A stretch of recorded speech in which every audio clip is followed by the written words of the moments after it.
Hello hello hello. तो काफ़ी कम टाइम बाद न्यूज़ फ्लैश का नया एपिसोड आ चुका है and huge congratulations to team India for winning the world cup.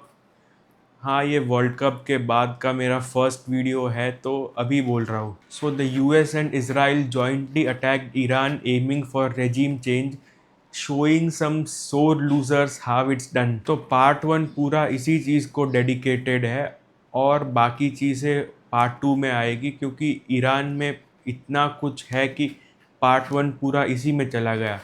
तो अब इंट्रो कर लेते हैं पहले। तब तक प्लीज़ यार वीडियो को लाइक और सब्सक्राइब करो चैनल को। So welcome to the part one of episode 16 of news flash, एक ऐसा शो जो मैंने खाली अपनी जेल जाने की चुल मिटाने के लिए बनाया है। So talking about Iran Israel war, और to put it better, US Israel versus Iran Russia war, जो कि अभी कुछ दिन पहले ही चालू हुई। और भाई क्या गजब, क्या दुबई, क्या दोहा और क्या मस्कत, हर कोई पेला जा रहा है फ्री फंड में। Just to give you some broader context, Iran used to be ruled by a group of highly radical Shia clerics popularly known as the Mullah regime, and it was spearheaded by an 86-year-old खूसट बुड्ढा named Ali Khamenei. तो ये मुल्ला regime Israel को ख़त्म करना चाहता है and it wants to dominate the whole Islamic world, जबकि Iran शिया है और almost every other Islamic country is overwhelmingly majority Sunni. तो करंटली बस ईरान, इराक, अज़रबैजान और शायद बहरीन, बस इन्हीं कंट्रीज़ में शिया मेजॉरिटी है, बाकी सभी में सुन्नी है। और उसमें से भी अज़रबैजान के साथ तो ईरान की बिल्कुल भी नहीं बनती। बहरीन जीसीसी का पार्ट है जिसको ईरान अभी अभी बॉम्ब कर रहा है, और ईरान और इराक में भी पहले वॉर हो चुकी है। तो मोटा मोटी कोई भी इस्लामिक कंट्री ईरान को पसंद नहीं करती, mainly due to sectarian divide, economic and geopolitical differences, especially regarding Israel, क्योंकि already 7 Sunni countries recognise Israel and UAE being its closest ally. और सऊदी अरेबिया के भी बैकडोर में बहुत अच्छे रिलेशंस है इसराइल के साथ। और एक इस्लामिक ब्लॉक का एक और पावर सेंटर टर्की तो काफ़ी लंबे टाइम से रिकॉग्नाइज करता है इसराइल को। हालांकि ये सब छपरियों को बेवकूफ़ बनाने के लिए कुछ ना कुछ बोलते रहता है इसराइल के अगेंस्ट, स्पेशली द साउदीज, जो कि भाई साहब ट्रम्प को फ़ोन घुमा घुमा के बोल रहे हैं कि और ठोको ईरान को, इस बार तो ये रेजिम बचनी ही नहीं चाहिए। And to overcome this, and also to maintain their illegitimate and oppressive rule over its own population, along with dominating over Sunni countries, Iran काफ़ी सालों से काफ़ी ज़्यादा डेस्परेट है न्यूक्स बनाने के लिए। अगर ईरान न्यूक्लियराइज हुआ तो इसराइल को तो एग्जिस्टेंशियल थ्रेट है ही, लेकिन साथ ही ईरान पूरे इस्लामिक वर्ल्ड में केओस पैदा करके शायद मक्का और मदीना को भी अपने कंट्रोल में ले सकता है, जैसे कि पहले कुछ टाइम मक्का और मदीना ऑटोमन एम्पायर के कंट्रोल में थे। और अगर ईरान अग्रेसिव ना होकर अगर पीसफुल भी रहा तो सऊदी अरेबिया, टर्की और शायद Indonesia, depending on the leadership, अपने अपने न्यूक्लियर प्रोग्राम्स चालू कर सकते हैं, मेनली फॉर सेल्फ डिफेंस। और अब इन सब कंट्रीज़ में अगर इतने सारे न्यूक्स आए तो खैर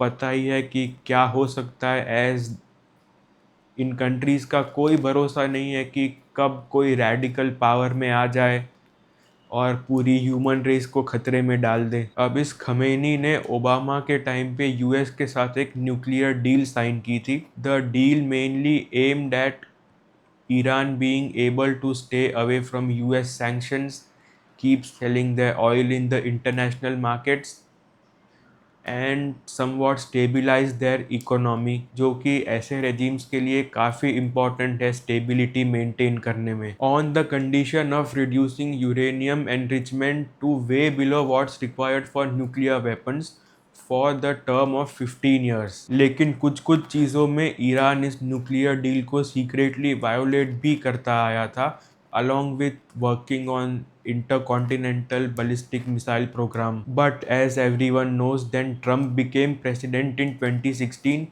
and started re-evaluating the Iran nuclear deal, ultimately pulling out from it in 2018। अब इसमें से पुल आउट करने के बाद ईरान पे फिर से सैंक्शंस लग गए बहुत सारे, और उनका ऑयल भी इंटरनेशनल मार्केट में बिकना बंद हो गया, except China. Hardly anyone is buying from them. Then in 2020 US elections again happened, and this time Trump lost and Joe Biden became the president.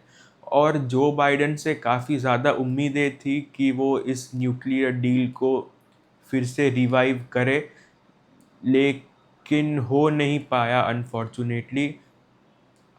Hopes इसीलिए भी थी क्योंकि डेमोक्रेट्स के टाइम पे जब ओबामा ने ये डील साइन की थी, देन जो Biden was the vice president, लेकिन अनफॉर्चुनेटली ईरान की साइड से भी कोई ज़्यादा इंटरेस्ट था नहीं इस डील को रिवाइव करने में। हालांकि जब ट्रंप ने वॉकआउट किया था इस डील से तो डेमोक्रेट्स ने काफ़ी क्रिटिसाइज भी किया था इसको, लेकिन may be due to stricter vigilance the deal simply didn't happen. अब क्योंकि 2018 से 2026 तक कोई भी डील नहीं हुई, तो ईरान धीरे धीरे यूरेनियम एनरिच करता गया, creating panic in all the Middle Eastern countries. This, apart from significantly strengthening their three-edge proxies, the Hamas, Hezbollah, and the Houthis, mainly targeting Israel, Saudi Arabia, and also UAE. Ultimately, ये सब spillover हुआ to the October 7 attack on Israel, जिसके बाद की Israel की full fledged war आज तक चालू है विथ हमास एंड हिजबुल्ला, और फिर वही वॉर स्पाइरल होते होते आज यहाँ तक पहुँच चुकी है। तो अब फाइनली यूएस, इसराइल और गल्फ कंट्रीज सभी ईरान से तंग आ चुके हैं, all due to different but similar reasons. Ultimately, the US and Israel decided to launch a full-fledged war on Iran from their bases in the Gulf, mainly for regime change. वैसे हमारे होशियार चंद ayatollah Ali Khamenei को लेके आजकल ये एक meme बहुत घूम रहा है।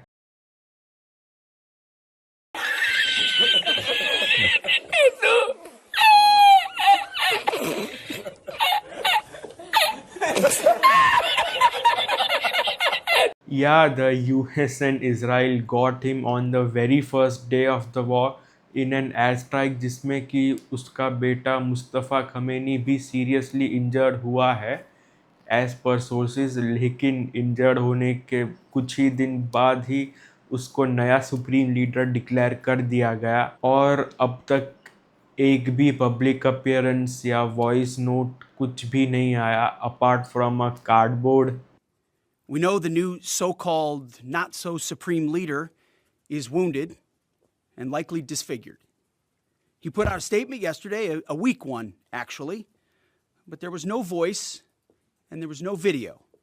It was a written statement. He called for unity. Apparently, killing tens of thousands of protesters is his kind of unity. Iran has plenty of cameras and plenty of voice recorders. Why a written statement? Now, according to reports, Mustafa Khamenei coma में है और उसको खुद को भी नहीं पता कि उसको सुप्रीम लीडर बनाया गया है। Also as per another update, Mustafa अभी ईरान में भी नहीं है और उसको शायद ट्रीटमेंट के लिए मॉस्को लेके जाया गया है। चलो, अब हमारे बशर अल असद को वीडियो गेम्स के लिए एक पार्टनर मिल जाएगा। तो इस डमी सुप्रीम लीडर को रखने का एक यही रीज़न है कि अब पूरी power Islamic revolutionary guards corps या फिर IRGC के हाथ में आ चुकी है, who have been using scorched earth tactics to cause maximum damage to Gulf countries in the process of their own downfall। यार मतलब जो ड्रोन मिसाइल कुछ भी हाथ लगे GCC कंट्रीज पे मारे जा रहे हैं, स्पेशली ऑन UAE, खुद का तो भाई क्या ही हाल होगा। और भाई इन IRGC वालों का कॉन्फिडेंस तो देखो, they are keeping conditions in front of the US जिसमें कि ईरान को रिपैट्रिएशन पे करो डैमेजेस का, US के जो मिडल ईस्ट में मिलिट्री बेसिस है उनको बंद करो, और कोई फ्यूचर वॉर ना हो उसकी गारंटीज दो। यार मतलब कुछ और भी मांग लेते, एक आध सिडनी स्विनी भी मांग लेते यार।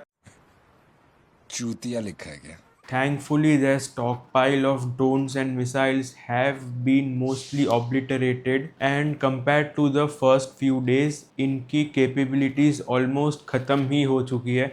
और मिसाइल लॉन्च को तो ख़त्म ही मानो, क्योंकि पहले वो लोग कुछ हंड्रेड्स में फायर कर रहे थे और अब मुश्किल से 20 भी नहीं पहुंच पा रहा है। मतलब यार किसको पसंद आता है अपने फटीचर थियोक्रेटिक देश के बाजू में एक दुबई जैसा एक ग्लोबल सिटी होना, जो कि दुनिया भर के अमीर लोगों को अट्रैक्ट करता है, apart from being a reasonably tolerant and inclusive society despite having Islamic rule. कितनी जलन होती रहेगी बेचारों को अंदर से। Basically what Tehran could have been if the mullahs hadn't overthrown the Shah in 1979। Apart from that Strait of Hormuz को भी इन कंजरों ने ब्लॉक कर रखा है, which is an international trade route mainly affecting Asian countries in their energy supply and also in fertilizers। मतलब यार तुम्हारी दुश्मनी यूएस और इजराइल के साथ है, लेकिन एनर्जी सप्लाई रोक दी एशियन कंट्रीज की।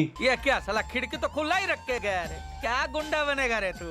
अब होपफुली कुछ दिन में ये भी अनब्लॉक हो जाना चाहिए, as the US is most likely to capture Kharg island which is responsible for 90% of Iran's oil exports, mainly going to China। अब अगर ये आइलैंड कैप्चर हो जाता है तब तो होपफुली ये स्ट्रेट खुल ही जाएगा, नहीं तो थोड़ा और ज़्यादा टाइम लग सकता है। Also prayers for the attack on an Iranian girls school, जो कि एक मिलिट्री बेस के बाजू में था, टेकिंग अराउंड 150 लाइव्स। तो अब पार्ट 1 में इतना ही था, अब पार्ट 2 कल आएगा, टॉकिंग अबाउट धुरंधर 2 के ट्रेलर की हाइप को नेस्तनाबूद किया अल्फा ने, एलपीजी शॉर्टेज ने मचाया हाहाकार, और नाविक के ख़त्म होने का कौन जिम्मेदार, कौन जिम्मेदार, कौन जिम्मेदार।